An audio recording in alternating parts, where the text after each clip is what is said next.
반주자에게 큰 박수 부탁드립니다. 정말 감사합니다. 할렐루야. 네. 우리 지난주일 말씀과 주제에 대해서 잠깐 나누고 우리 본문으로 들어가도록 하겠습니다. 지난주 말씀이 레위기 23장 22절의 말씀으로 밤 모퉁이의 배려와 나눔을 요구하시는 하나님에 대해서 우리가 말씀을 들었습니다. 우리 레위기 23장 22절 다 같이 한 목소리로 암송해 보도록 하겠습니다. 너희 땅에 곡물을 벨 때에 반 모퉁이까지 다 베지 말며 떨어진 것을 줍지 말고 그것을 가난한 자와 거류민을 위하여 남겨두라. 나는 너희의 하나님 여호와이니라. 아멘. 지난주에 말씀들 다 어떻게 중요한 부분들은 기억하고 계시죠? 주님께서 어떤 말씀을 하셨어요? 이 말씀의 핵심은 뭐냐면 더불어 사는 삶을 요구하시는 하나님을 보게 되었습니다. 그죠? 있는 자에게는 베품의 삶을 살라고 밥 모퉁이를 다 베지 말고 남겨두라. 이렇게 말씀하셨고, 그 모퉁이를 베야 할 가난한 처지에 있는 사람들은 또 자기 처지에 놓여 있는 자들을 위해서 다 베지 말고 또 모퉁이를 남겨두는 그런 모퉁이의 법칙에 대해서 주님이 그 안에, 그 법칙 안에 우리들의 향한 마음을 조명해 보았습니다. 가난하다고 해서 나만 챙기는 그런 마음이 아니라 또 부자라고 해서 한 툴도 다 아껴야겠다 하고 다 베는 그런 마음이 아니라 서로 베풀고 나누는 그 사랑을 하나님이 요구하시니 우리가 우리의 삶 속에서 주님이 주신 그 모든 걸 가지고 배려와 나눔을 가지고 살아보자라는 말씀을 주셨어요. 오늘의 말씀을 한번 보면 우리 말씀의 주제는 뭐냐면 오늘부터 복음 시리즈 5주에 걸쳐서 예수님에 대한 복음을 우리가 정리하는 시간을 주님께서 주셨어요. 여러분들 예수 그리스도가 누구십니까? 라고 여러분 자신에게 한번 물어보십시오, 스스로. 그리고 얼마만큼 대답할 수 있는지를 여러분들이 한번 스스로 측정해 보십시오.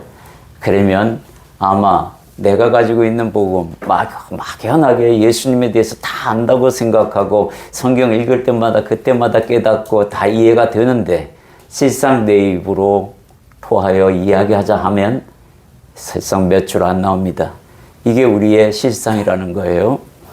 복음이 뭡니까? 라고 물으면 복음은 좋은 소식, 기쁜 소식이라고만 얘기하지 그 무엇이 기쁘고 무엇이 당신에게 좋은 소식이며 행복을 갖다 주는 겁니까 대체? 이렇게 믿지 않는 자나 믿는 사람들, 적은 믿음을 가지고 사람이 연주가 많은 믿음 생활했던 그 사람들에게 물어봤을 때에 대답을 잘 못하는 경우가 왕왕 있다라는 사실이에요. 오늘 그러한 것들을 대비해서 주님께서 주신 복음 시리즈 첫 번째 복음의 주체이신 예수 그리스도에 대해서 주님이 주신 말씀이 어떤 건지 우리가 한번 본문을 보고 진행하도록 하겠습니다. 우리 본문을 한 목소리로 다 봉독하도록 하겠습니다.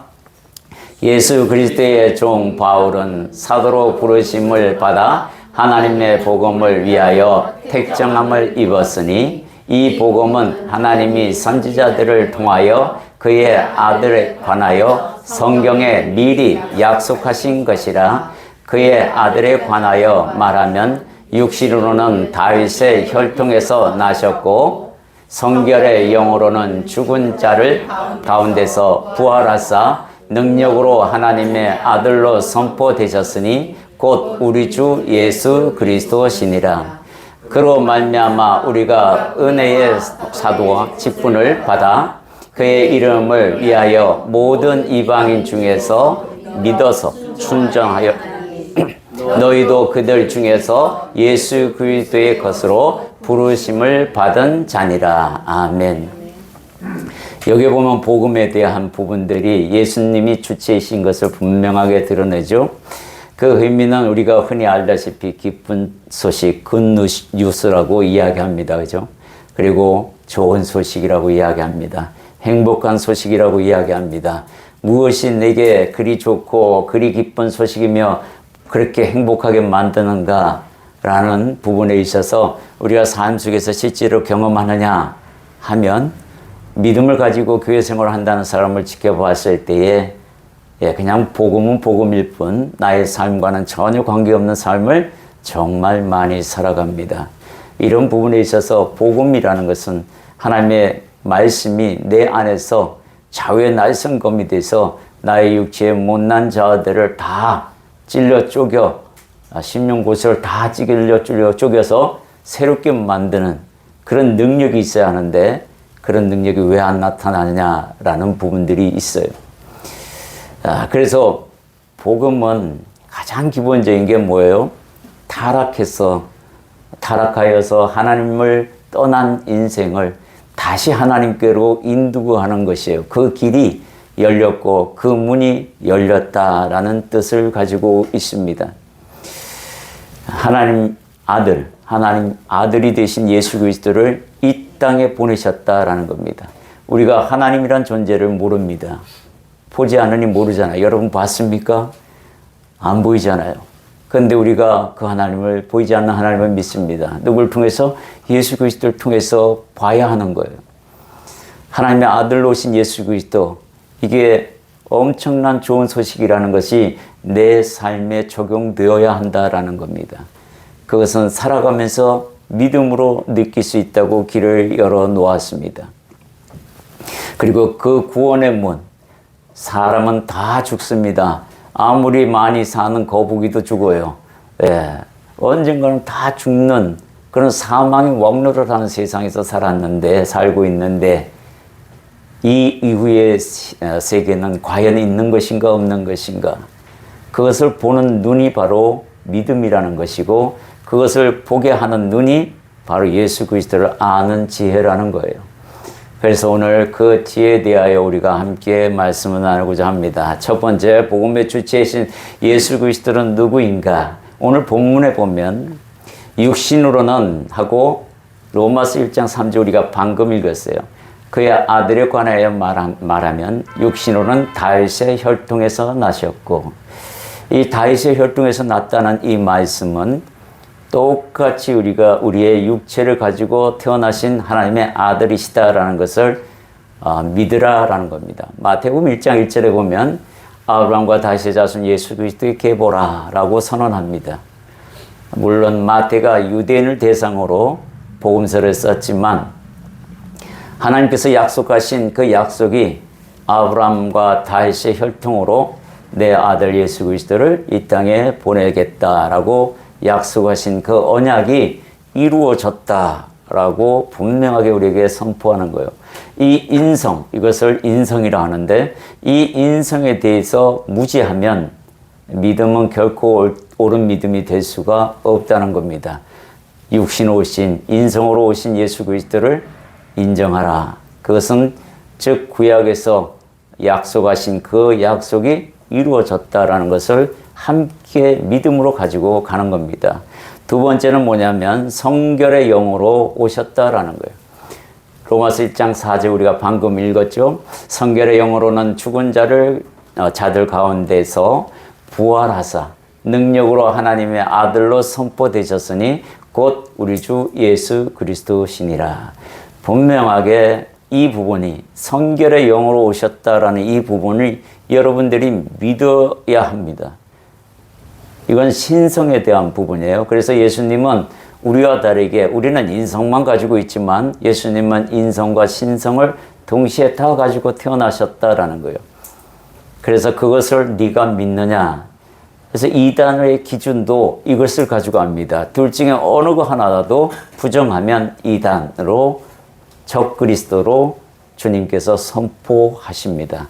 사도 바울도 그렇게 복음을 전하고 그 사도 바울이 전한 복음의 꽃이 바로 로마서에서 나와 있는 그 모든 것들, 즉 복음에 대해서 여러분들이 잘 알려면 로마서를 연구하면 많은 지혜를 가지게 됩니다. 죽은 자 가운데서 부활하신 능력, 그 하나님께서 살리신 능력을 이야기합니다.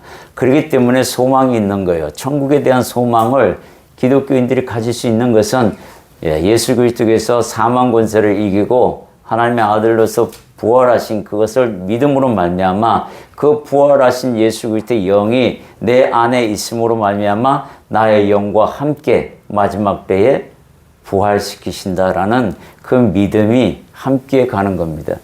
성자 하나님의 그런 모습들을 신성과 인성, 인성과 신성을 여러분들이 가지고 있어야 한다라는 것을 기억 먼저 하셔야 돼요. 이게 가장 기본적인 믿음의 첫 단추입니다. 세 번째는 하나님으로 오신 예수 그리스도를 믿어야 한다라는 거예요. 요한복음 1장 1절에 보면 태초에 말씀이 계시니라. 이 말씀이 하나님과 함께 계셨으니 이 말씀은 곧 하나님이시니라. 여기서 여러분들 태초에 이 태초, 태초라는 단어는 성경에 창세기 1장 1절에 나와 있는 태초랑 다릅니다. 이 창세기 1장 1절에 태초는 베레시트라는 단어를 써요. 여기서 태초는 아르케라는 단어를 쓰게 되는데 두 개의 단어의 차이점이 있습니다. 여기서의 태초는 뭐냐면 시간이 만들어지기 전에, 그 말은 영원 전에 이 얘기입니다. 영원 전에 말씀이 계셨고 이 말씀은 하나님이시다. 즉 하나님께서 천지 창조하실 때 무엇으로 천지 창조하시죠? 어떤 방법으로? 말씀으로 천지 창조하십니다. 그 말씀이 바로 우리 주 예수 그리스도시다라고 선언하는 거예요. 왜? 창세기 1장 1절의 베레시트라는 단어는 시간의 시작을 알리는 태초입니다. 그 개념이 조금은 다르다는 것을 미리 여러분들이 알고 있어야 이해가 됩니다. 이 말씀을 왜 요한 사도가 이야기했는가? 이 말씀은 그 당시 때 로고스라는 특별한 단어로 사용됐는데 그 당시 때 철학자들이 많이 사용했던 이 로고스가 너희가 말하는 그 로고스는 하나님을 의미하는 것이다 라고 이 요한 사도가 철학자들, 즉 그리스 문화가 굉장히 발달되어 있는 문의 붕이 일어났던 그 시절에 이 말씀 로고스에 대하여 분명한 정의를 내려주고 싶어서 요한 사도가 첫 구절에 이렇게 사용했다라고 그 의미를 부여할 수 있습니다. 이 말씀이 여러분 마음판에 새겨진 거예요. 오게 된 거고 계시다라는 것을 분명히 여러분들이 알아야 됩니다. 예수 그리스도, 즉 성자 하나님께서 내게 성령, 그분의 영으로 내 안에 임하셨다. 그래서 삼위일체 하나님이 내 안에 계신다라고 믿어야 된다라는 거예요. 두 번째는 예수 그리스도가 오신 이유에 대해서 우리가 한번 알아야 됩니다. 여러분들 예수 그리스도가 오신 이유가 뭡니까? 라고 질문하면 제일 먼저 뭐라고 여러분들이 알고 계세요? 나를 구원하시기 위해, 죄사함을 주시기 위해, 그리고 마지막 날에 부활시키시고 대부분 이렇게 굵직굵직한 답으로 들어갑니다. 그런데 구체적으로 나가는 것은 뭐냐면 삶에 대해서는 얘기하지 않아요. 어떻게 살아야 되는지 모르잖아요. 성경에 다 나와 있는데도 여러분들은 바꾸려고 하지 않는다라는 게 문제예요. 저나 여러분이나 그게 문제라는 겁니다. 첫 번째, 하나님의 복음을 위하여 오셨다라는 겁니다. 복음은 누구의 복음입니까? 하나님의 복음이에요. 여기에 보면 마가복음 1장 1절에 보면 하나님의 아들 예수 그리스도의 복음의 시작이라. 우리가 이 복음이라는 것은 하나님께서 주신 복음입니다. 그리고 그 복음의 시작은 예수 그리스도로 말미암아 시작되었다. 다시 풀어서 얘기하면 내게 좋은 소식과 기쁜 소식, 행복의 소식은 바로 하나님이 주신 복음 예수 그리스도로 말미암아 시작되었다라고 이야기할 수 있죠. 그러니까 여러분들의 행복하고 싶으면 누구를 영접해야 돼요? 예수 그리스도를 영접해야 되는 겁니다. 그러면 예수 그리스도를 영접했는데요, 나는 불행합니다. 그런 사람은 뭐요? 예수 그리스도를 바르게 받아들이지 않고 있다라는 겁니다. 여러분들이 행복한 시간을 보내고 있다. 그 행복은요, 여러분들이 가지고 있는 기준, 세상의 행복과는 전혀 다릅니다. 그거를 여러분들이 알아야 돼요. 하나님이 주신 이 행복은 하나님과 소통함으로 생기는 행복이기 때문에 세상과 비교할 수 없는 행복입니다. 세상이 아무리 불행하게 환경을 만들어도 행복한 그 마음까지는 빼앗을 수 없어요. 하나님과 함께하는 그 복음이, 주 예수 그리스도와 함께하는 그 복음이 진짜 행복하게 만든다라는 겁니다. 다 바꿔 놓습니다. 경험해봐서 알아요. 여러분도 경험하기를 소망합니다. 분명히 경험하면 달라집니다. 경험하지 못했기 때문에 변화가 없는 겁니다. 두 번째는 어떻게 오셨는가라는 거예요. 주님께서 오신 방법은 여러분들 다 알고 있습니다. 요한복음 1장 14절 함께 있습니다. 말씀이 육신이 되어 우리 가운데 거하심에 우리가 그의 영광을 보니 아버지의 독생자의 영광이요 은혜와 진리가 충만하더라. 여기 보면 예수님이 오신 어떻게 오셨어요? 말씀이 육신이 되어서 오셨다 그랬어요.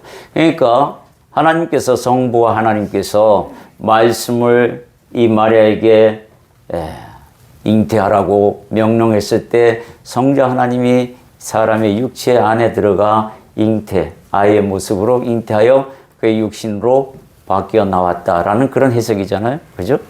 근데 우리가 인생을 살아가는데 은혜와 진리가 충만한 인생을 살고 싶어요? 안 살고 싶어요? 예, 살고 싶습니다. 그럼 어떻게 하면 됩니까? 성육신의 삶을 살아야 한다는 거예요. 말씀이 육신이 되어 나왔듯이, 예수님께서 그렇게 나오셨듯이 예수님의 말씀이 내 마음판에 들어와 그 마음이 나의 삶을, 육신을 움직여서 하나님의 사람으로 바꿔야 된다는, 이게 성육신의 원리입니다. 예수님께서 성육신으로 오신 이유 중에 하나가 바로 우리에게 당신의 말씀을 줄 테니 네가 마음판에 새겨서 네 인생을 하나님의 가르치는 말씀대로 살거라라는 게, 이게 성육신의 기본 원리예요. 주님만 성육신 하시는 게 아니라 나도 성육신 해야 된다라는 겁니다. 내 마음에 주님의 말씀이 담겨져서 그 말씀이 육신으로 나타나야 된다라는 게 성육신의 기본 원리라는 거예요. 우리는 그렇게 생각하지 않고 있잖아요. 따로. 예수님만 성육신 하시고 나는 그렇게 예수님처럼 그렇게 힘들죠? 불가능하다고 아예 따로 생각하고 있는데요. 그거 아닙니다.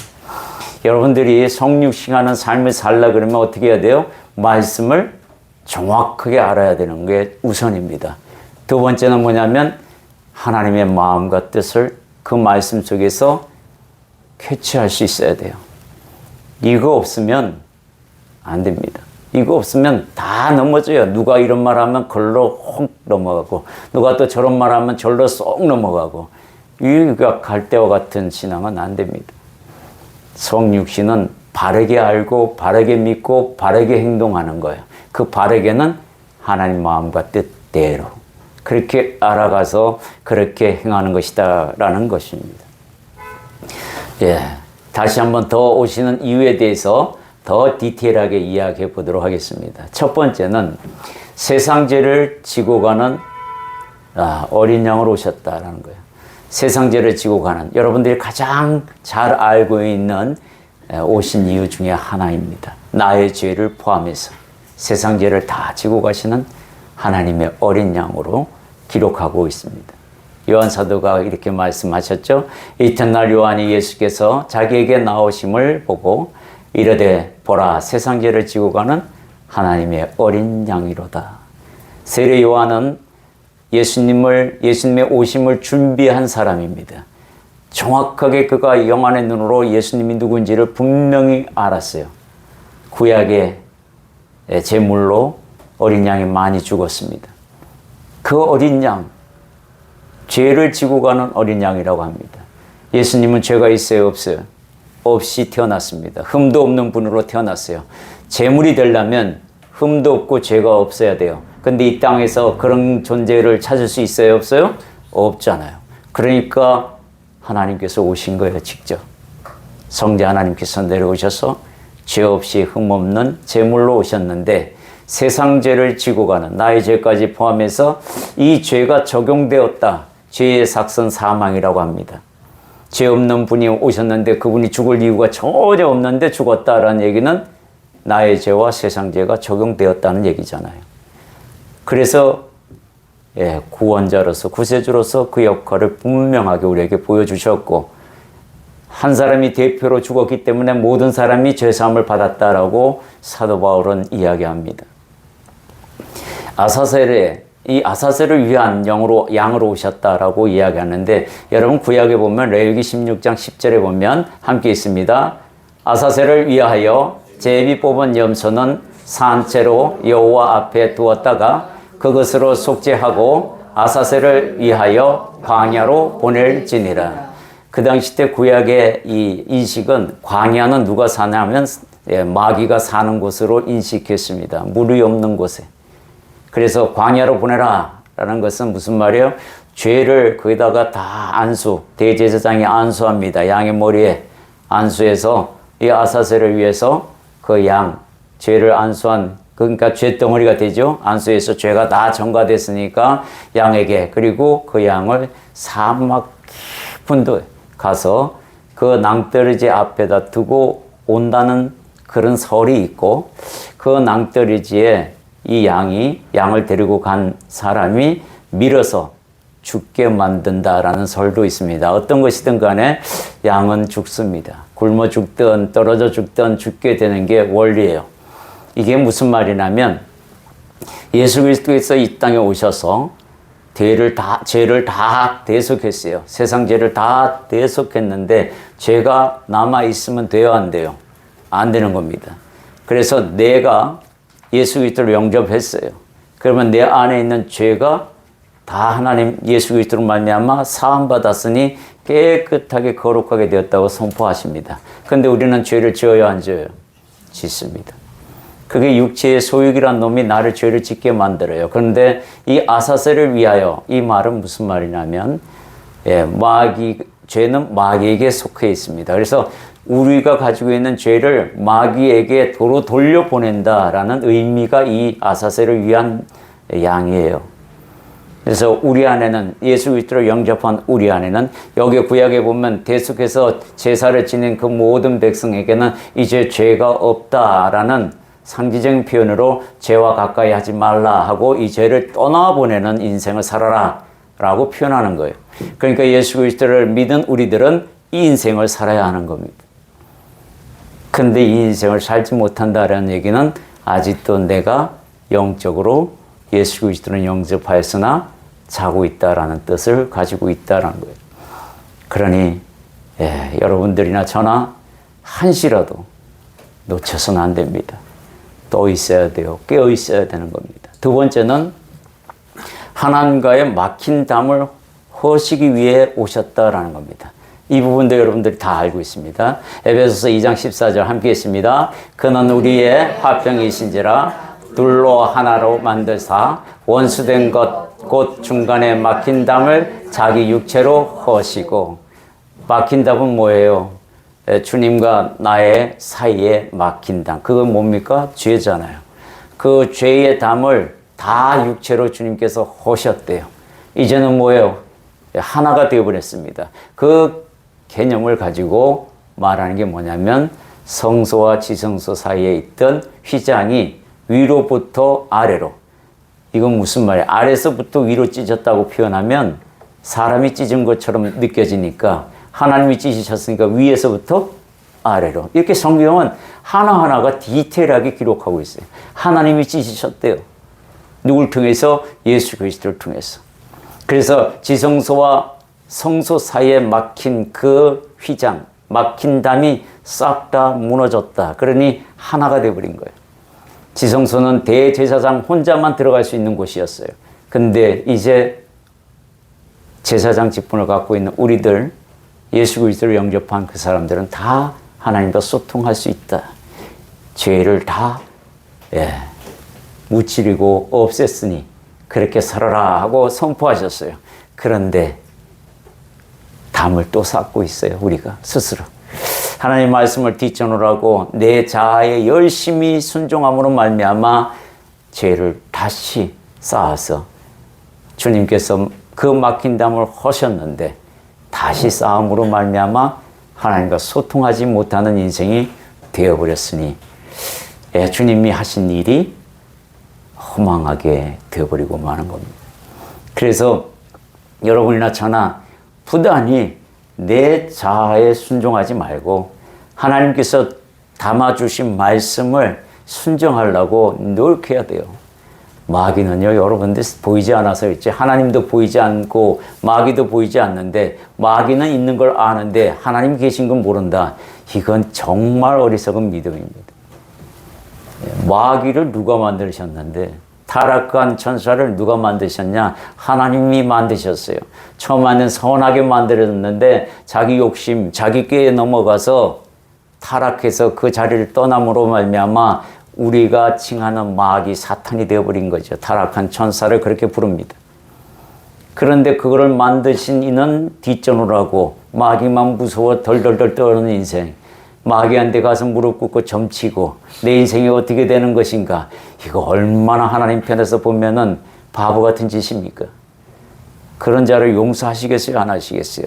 내가 너를 위하여 어떤 일을 했는데 왜 우리는 그런 생각을 못 하냐는 거죠.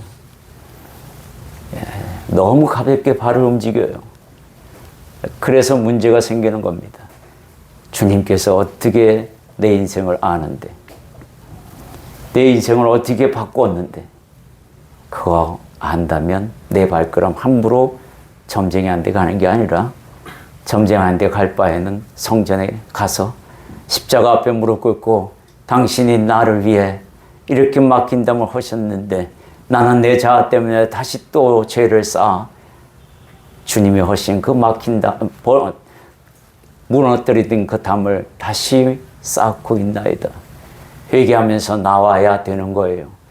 그러면 주님께서 다시 그 죄 쌓고 있는 그 담을 헐어주시며 그래 내가 여기 있다 하고 잘 왔다고 칭찬하면서 다시 용기 주시는 하나님을 만나게 되는 겁니다.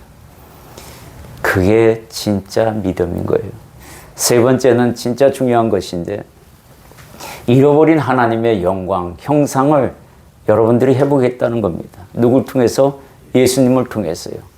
예수님이 누구냐면 예수님이 바로 하나님의 형상으로 오셨다라는 겁니다. 성령, 즉 예수 그리스도의 영을 우리에게 두심으로 말미암아 우리가 마귀에게 순종하고 에덴에서 아담과 하와 이 할아버지 할머니께서 순종하는 바람에 어떻게 됐습니까? 하나님의 형상이 다 깨져버렸어요. 그래서 하나님을 볼 수 있는 눈이 막혀버립니다. 그런데 그 형상을 다시 회복하기 위해서 오셨다라고 고린도서 4장 4절 맨 밑에 있는 거 우리 한 목소리 읽어봅니다. 그 중에 이 세상의 신이 믿지 아니하는 자들의 마음을 혼미하게 하여 그리스도의 영광의 복음의 광채가 비치지 못하게 함이니 그리스도는 하나님의 형상이니라. 여러분들이 복음을 전할 때 예수님이 구주로 그렇게 복음을 전할 때 세상 사람들이 쉽게 받아들이던가요? 안 받아들입니다. 저 이단들이 예수님에 대해서 바른 진리를 얘기할 때 받아들이던가요? 오히려 거꾸로 공격합니다. 그게 왜 그럴까요? 여기 답이 나와 있어요. 믿지 않는 자들에게 복음의 강체, 그리스도의 복음의 강체가 비치지 못하도록 마귀들이 방해를 한다는 거예요. 그러니 여러분이나 저나 하나님의 형상이 내게 회복되었다는 그 하나의 축복이 얼마나 큰지를 여러분들이 감사로 나와야 합니다. 로마서 3장 23절에 보면 모든 사람이 죄를 범하였음에 하나님의 영광에 이르지 못하더니 이런 신세에 있었던 우리였어요. 죄를 범했기 때문에 하나님의 영광을 도저히 찾아볼 수가 없습니다. 내 스스로는 할 수가 없는데 이 파괴된 생명의 기능을 회복시키러 오신 주님, 얼마나 귀하신 은혜입니까? 내가 전능자를 알아볼 수 있는 눈. 여기에는 우리 모태신앙인들도 있어요. 그죠? 엄마 아빠가 예치같이 예수 믿어서 내가 태중에서부터 하나님을 아는 존재로 태어났어요. 얼마나 귀하고 귀한지 모릅니다. 만약에 태어나다가 내가 세상을 떠나게 될 수 있어요. 그 아이가. 그럼 그 아이는 천국 가요? 지옥 가요? 천국 갑니다. 왜요? 부모가 예수 믿고 원죄가 다 해결되고 하나님의 자녀가 됐는데 야 네가 태어났으니 이제 엄마 안 돼서 떨어져 나오시니 넌 지옥 가라. 그렇게 하시겠어요 주님이? 엄마랑 한 몸이 되어 있었는데. 여러분들이 이거 분명히 아셔야 돼요. 왜 모태신앙 신앙인이 그렇게 중요하고 하나님 앞에 엄청난 복을 받고 있는가? 바로 이런 복이에요. 사도 바울은 그래서요, 디모데에게 그렇게 이야기합니다. 네가 가지고 있는 믿음이 얼마나 귀한지 모르지 하면서 나는 그런 인생 못 살았어. 그렇게 엄청나게 축복하고 있어요. 고린도후서 3장 18절에 보면 우리가 다 수건을 벗은 얼굴로 거울을 보는 것 같이 주의 영광을 보며 그와 같은 형상으로 변화되어 영광에서 영광에 이르니 곧 주의 영으로 말미암음이라. 모세가 하나님을 뵙고 얼굴에 광채가 났어요. 사람들이 보니까 너무 무서운 거예요. 그래서 수건으로 얼굴을 가리게 됩니다. 이게 무슨 말이냐면 그 수건은 바로 벗겨져야 할 수건인데 그게 예수 그리스도가 옴으로 말미암아 벗겨졌다. 즉 복음의 광채가 모든 사람들에게 보이게 되었다라고 이야기하는 겁니다. 저 수건이 벗어진 것은 은혜입니다. 율법 속에 갇혀있던 그 영광이 이제는 복음으로 말미암아 벗겨졌다라는 이야기를 하고 있어요. 그래서 하나님의 영광에 도달할 수 있는 그 은혜가 바로 예수 그리스도를 통해서 이루어졌다라고 말씀하고 있는 겁니다. 세 번째는 예수 그리스도께서 이루신 복음의 삶에 대해서 잠깐 말씀드리겠습니다. 이 복음의 삶에 대해서는 네 번째 시간쯤에 가서 다시 한번 여러분과 디테일하게 이야기할 겁니다. 오늘 러프하게 말씀을 드리면 첫째는 사망에서 생명으로 옮겼다라는 겁니다. 당연하죠. 죄가 이제 다 예수님으로 말미암아 사함을 받았으니 사망의 왕노로 타는 인생이 아니라 예수 그리스도의 부활의 영이 함께함으로 생명으로 옮겨졌다. 이 이야기를 하고 있어요. 마귀의 종의 신분에서 이제는 하나님의 아들의 신분으로 바꾸어졌다는 거예요. 예수 그리스도의 영이 여러분 안에 있으므로 저와 여러분들은 모여 양자의 영을 받았으므로 아빠, 아버지라고 주님을 부를 수 있는 그런 은혜의 시간들을 가지게 되었다라고 이야기합니다. 우리 요한복음 5장 24절의 말씀 한 목소리로 봉독합니다. 내가 진실로 진실로 너희에게 이르노니 내 말을 듣고 또 나 보내신 이를 믿는 자는 영생을 얻었고 심판에 이르지 아니하나니 사망에서 생명으로 옮겼느니라. 주님께서 하신 말씀이에요. 이건 분명합니다. 하나님께서 말씀하셨기 때문에 틀림이 없는 진리인 거예요. 내가 어떤 공로로 사망에서 생명으로 옮겨졌습니까? 여러분들 그런 공로를 쌓았습니까? 아니잖아요. 주님께서 그것을 하셨기에 너는 믿기만 해라. 내가 한 일을 믿기만 해라. 그리하면 사망에서 생명으로 옮겨지리라. 이 말씀을 우리에게 하셨어요. 대가는 내가 지불하마. 너는 그 대신 내가 행한 그 일을 믿으라 라고 이야기합니다. 로마서 8장 14절 15절 함께 했습니다. 무릇 하나님의 영으로 인도함을 받은 사람은 곧 하나님의 아들이라. 너희는 다시 무서워하는 종의 영을 받지 아니하고 양자의 영을 받았으므로 우리가 아빠 아버지라고 부르짖느니라.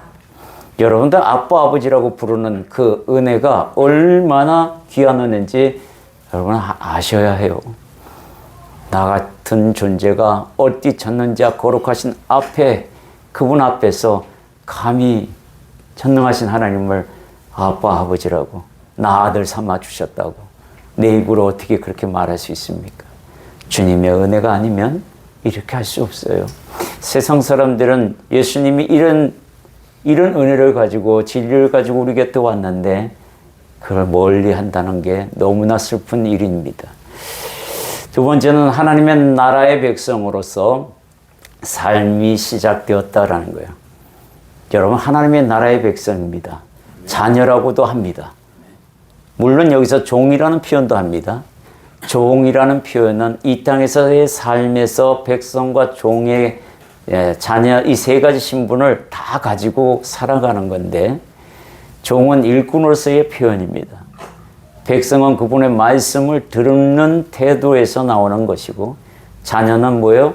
상속자로 모든 권한을 너에게 다 주마라는 것을 이야기하는데 이 땅에서부터 그 삶을 여러분들이 영위하셔야 돼요. 하나님과 동행함으로 말미암아 가능합니다. 이 동행하지 아니하면 언제든지 마귀가 공격해야 돼요. 항상 주님을 인정하고 인식하고 살아야 돼요. 안 그러면 육체의 자아로 말미암아 육체의 소욕으로 넘어지게 되어 있습니다. 저주에서 다시 에덴이란 행복으로 바뀌게 됩니다. 즉 안식을 누리는 삶으로 전환되어야 돼요. 이 땅에서부터 여러분들은 하나님의 나라의 삶을 살아갈 수 있어야 합니다. 근데 이 말처럼 쉽지 않아요. 정말 어렵습니다. 근데도 예수를 제대로 믿으면 이게 돼요. 진짜 됩니다. 근데 그게 내 욕심과 성령님의 마음이 부딪혀서 내가 이기기 때문에 그 삶을 못 누리는 거죠. 이사야서 61장 1절에서 3절의 말씀을 우리가 한 목소리를 봉독하도록 하겠습니다. 함께 있습니다. 주 여호와의 영이 내게 내리셨으니 이는 여호와께서 내게 기쁨을 부으시기 가난한 자에게 아름다운 소식을 전하게 하려 하심이라. 나를 보내사 마음이 상한 자를 고치시고 또 포로된 자에게 자유를 갇힌 자에게 노임을 선포하며 여호와의 은혜의 해와 우리 하나님의 보복의 날을 선포하며 모든 슬픈 자를 위로하되 무릇 슬퍼하는 자에게 화관을 주어 그 죄를 대신하며 기쁨의 기쁨으로 그 슬픔을 대신하며 찬송의 옷으로 그 근심을 대신하시고 그들에게 의의 나무 곧 여호와께서 심으신 그 영광을 나타낼 자라 일컬음을 받게 하려 하시니라. 아멘. 여러분 여기 보면 하나하나 살펴보면요. 첫 번째 여호와의 영이 함께하는 삶이다라는 거예요. 여호와의 영이 함께하는 삶. 이게 엄청난 삶입니다. 세상 사람들은 이런 것을 누리지 못하고 사는 거예요. 자유와 노임이 있고 고침을 받는 인생. 여러분들 여기 학생들도 있어요. 청년들도 있고 또 장년과 노년층도 다 있습니다. 자유와 노임과 고침받는 인생으로 살아본 적이 있을 겁니다. 그런 인생을 많이 영위할 수 있다는 거예요. 뜨끔뜨끔 가뭄에 콩나듯이 나오는 게 아니라 제대로 예수 그리스도를 믿으면 이런 인생이 끝까지 간다라고 선포하고 있는 겁니다. 1절에 보면 주 여호와의 영이 내게 내리셨으니 이는 여호와께서 내게 기름을 부으사 가난한 자에게 아름다운 소식을 전하게 하려 하심이라. 여기서 가난한 자는 뭐예요? 심령이 가난한 자들을 이야기하기도 하고 또 실제로 가난한 재정이 가난한 자들에게도 이야기가 함께 다 포함이 되어 있어요. 마음이 상한 자에게 고침을 주신대요. 그리고 포로된 자에게 자유를 주신답니다. 갇힌 자에게 노임을 준다. 이거는 뭐야? 내 사고에 갇혀 있는 사람들이 있어요. 그런 사람들을 다 주님께서 고쳐주시겠다고 해요. 무엇으로요? 말씀으로. 여러분들 말씀을 가까이 하지 않는 일은 정말 무서운 일입니다. 인생을 살다 보면요, 자살하고 싶은 충동을 느낄 때가 있어요. 저도 그랬던 적 있습니다. 그때는 뭐냐면 마귀가 정말 많이 역사할 때입니다. 정신없이 휘몰아치는 거예요. 한 곳만 보게 합니다. 그때 하나님을 만나지 않으면 영원한 지옥으로 거기에 가게 되는 거예요. 하나님의 음성이 들었을 때 그게 얼마나 무모한 일인지, 얼마나 한심한 일인지, 얼마나 내 영을 핍박한 일인지를 알게 됩니다. 자살을 거꾸로 하면 뭐가 돼요? 살자예요, 살자. 주님은 네 인생 거꾸로 해봐. 그러면 살자로 바뀌어. 네가 여지껏 앞장섰지. 그러지 말고 이제 내가 앞장설 테니 그렇게 한번 살아보자. 나랑 위치 한번 바꿔서 살아보자. 그러면 살만 날 거야. 지금까지 그렇게 살아온 인생 바꾸세요. 주님이 앞에 서시게. 그리고 나는 그 발자국만 보고 따라갈 수 있게 바꿔봐요. 달라져요. 여러분들이 정말 행복한 인생 될 겁니다. 저도 보장합니다. 성경도 보장하지만 저도 보장합니다. 예. 두 번째는 여호와의 은혜로 위로받는 삶이 된다라는 겁니다. 2절에 보면은 뭐라고 쓰여 있습니까? 여호와의 은혜의 해와 은혜의 해라고 되어 있습니다. 해마다, 년마다, 뜨는 날마다 하나님께서 함께 하시겠다고 이야기해요. 그리고 나를 괴롭게 하는 그것들을 보복해 주시겠대요. 아예 그렇게 선포하십니다. 넌 나만 믿어. 그러면요, 슬픔을 위로받게 된다는 거예요. 하나님께서 그렇게 우리에게 말씀하셨습니다. 세 번째는 의의 나무로 여호와의 영광이 드러나는 삶이 되리라라고 말씀하고 있어요. 의의 나무로 여호와의 영광이 드러나는 삶은 어떤 것이냐? 그 대표적인 것이 이렇게 되어 있어요. 첫 번째, 슬퍼하는 자에게 죄를 대신하여 화관으로 바꿔주시겠답니다. 과거에는 슬픈 소식을 들으면요, 죄를 뒤집어 쓰는 그런 습관이 있었어요. 그런 관습들이 있었습니다. 하나님 앞에 부끄러워서 그렇게 죄를 뒤집어 쓰는데 그 죄를 뒤집어 쓴 것을 화관으로 바꿔주겠대요. 그런 인생 살고 싶지 않으세요? 그게 바로 에스더 4장 1절에 나와 있어요. 하만이라는 작자가 유대인들을 싹 다 죽이겠다고 약속합니다. 그런 일이 벌어져요. 그게 불임절인데 그때 이 모르드게가 베옷을 입고 죄를 뒤집어 쓰고 통곡하고 옵니다. 에스더에게 전해지고 에스더에게 기도하라고 얘기합니다. 기도합니다. 그리고 그가 가르친 대로 얘기했을 때, 시청했을 때 어떻게 됩니까? 오히려 하만이 목에 걸리고 이들은 유대인이라 하면 오히려 그들이 유대인으로 바꾸는, 족보를 바꾸는 일까지 벌어집니다. 이렇게 화관으로 바꿔주는 인생. 정말 그런 인생 한번 살아보고 싶습니다. 두 번째는 슬픔을 대신하여 기쁨으로 바꾸어주는 그런 인생이 있어요. 나오미의 인생을 여러분이 알 겁니다. 베들레헴을 떠납니다. 기근으로 인해 베들레헴을 떠나요. 그런데 거기서 남편도 죽고 두 아들을 죽고 며느리 둘만 남고 돌아오는데 룻만 따라오고 오르바는 자기 고향으로 돌아가고 마라의 인생, 쓴 인생이 됩니다. 축복의 땅을 떠났으니 당연히 그러죠. 이 성전을 떠나면 마라의 인생이 됩니다. 성도는 성전 안에서의 삶을 살아야 해요. 그래야 나오미 인생으로 회복합니다. 나오미가 다윗의 그런 증조 할아버지를 낳습니다. 이 룻을 통해서, 며느리를 통해서요. 보아스를 결혼시켜서. 그래서 며느리가 그 손주를 안으면서 마라가 나오미로 바뀌는 인생이 됩니다. 그것은 바로 하나님의 은혜입니다. 베들레헴으로 다시 돌아왔을 때 이 인생이 일어나요. 성전으로 돌아와야 되는 겁니다. 그래야 바뀝니다. 슬픔과 근심이 기쁨으로 바뀌게 되는 인생이 돼요. 세 번째는 근심 대신에 찬송의 옷을 입는데요. 나사로가 죽었습니다. 주님께서 그를 살려줍니다. 그 죽음 때문에 옆에서 많이 울던 그들이 찬송의 옷으로 하나님을 찬양합니다. 네 번째는 복음의 가장 큰 선물은 무엇인가라는 거예요. 내 안에 성령을 부신 것입니다. 임마누엘의 역사를 진행되고 있다라고 선포하고 있어요. 여러분들 하나님이 계시는데 여러분 안에 하나님이 계신 것을 믿어야 해요. 그래야 하나님이 역사하십니다. 믿지 않는 자에게는 역사 안 해요. 여러분들 겉으로만 입술로만 아빠 그러지 마세요. 아빠는 계속 대답합니다. 뭐를 줄까 뭘 줄까 근데 그 이후로는 안 들리게 해. 내 마음대로 하거든. 너희가 아들이므로 하나님이 그 아들의 영을 우리 마음 가운데 보내사 아빠 아버지라 부르게 하셨느니라. 이 말씀을 믿으면 아멘 하시기 바랍니다. 아멘.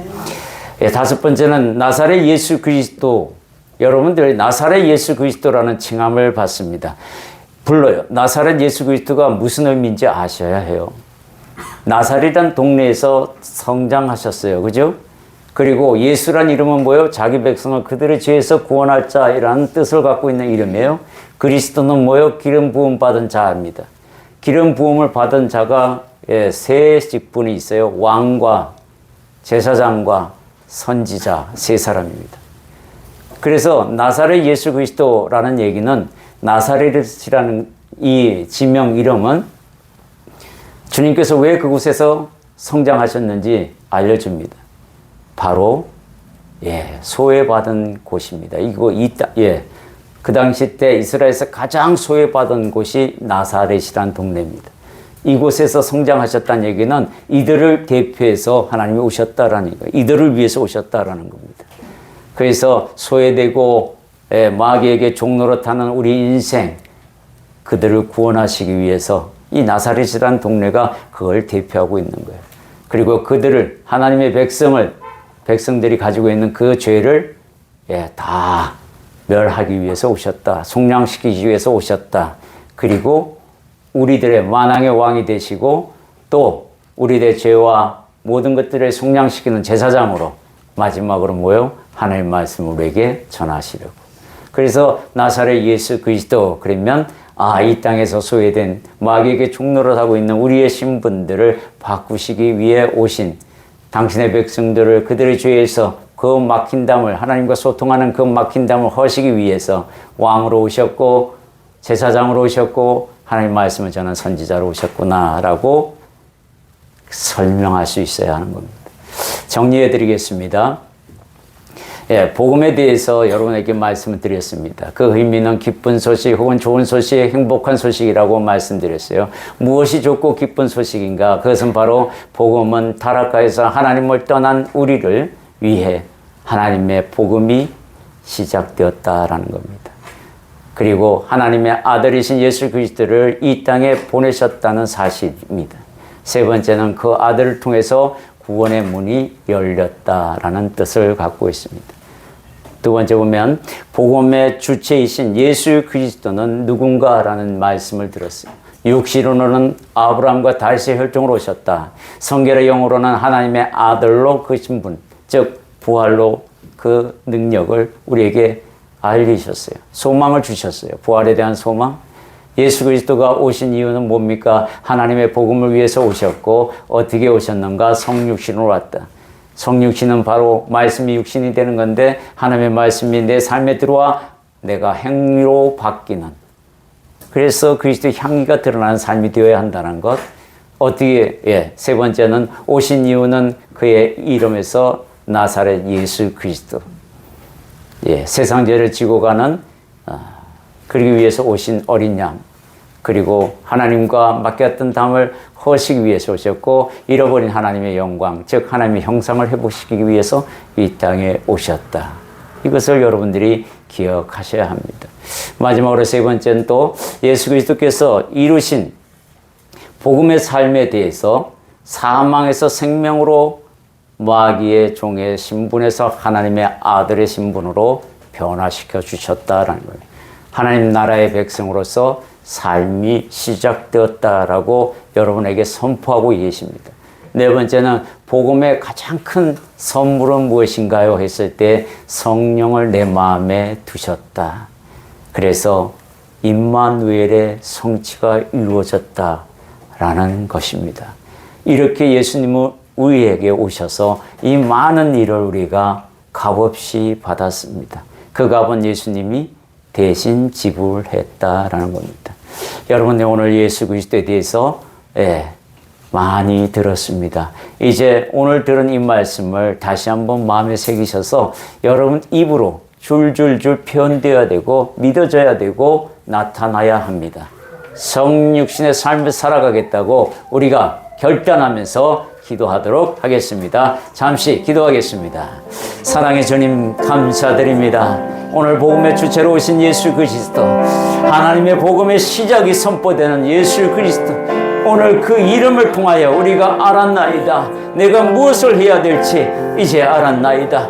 내 안에 있는 육체의 소욕들, 내 안에 있는 못난 자들을 내가 이제 예수 그리스도의 십자가 위에 못 박고 주님의 말씀을 내 마음판에 두어 이제는 내 못난 자들을 죽여가며 하나님 말씀대로 성육신이 이루어지는 삶으로 변화되어 가기를 소망합니다. 오늘 결단하고 나아가는 주님의 백성들을 기억하여 주옵소서. 오늘 주신 그 말씀을 내 마음판에 새기며 나아가는 주님의 백성들을 기억하여 주옵소서. 예수님 이름으로 기도드립니다. 사랑의 주님 감사드립니다.